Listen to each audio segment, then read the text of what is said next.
Options. Now local families are lobbying for help in Washington, D.C. Washington Bureau Chief Jacqueline Policastro has been following the story for months. She has an update on the adoption status. The Toledo parents I talked to say they just want to get the children they promised to adopt from Russia here to the United States. It's become their life mission, and it brought them to Washington again. Parents, desperate for help, walk the halls of Congress for the third time this year, talking to every lawmaker who will listen, from Texas to Pennsylvania to their home state, Ohio. Just to keep our faces in front of them, let them know that we're not going away. These are the kids that we met and bonded with. We don't want them to forget us, and that's why we're here.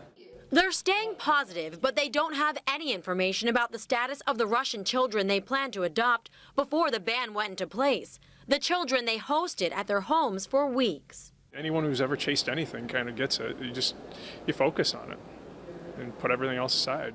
It's a steep hill to climb, with the U.S. in the middle of a rocky diplomatic relationship with Russia.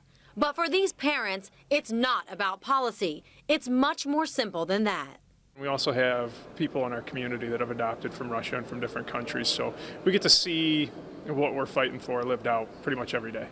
The families admit there's a possibility the children they're waiting for could have been adopted by someone else, but say until they know for sure, they'll never be at peace. My family thinks about him, talks about him every day. My son wants to know when the little guy we had here will be back home with us.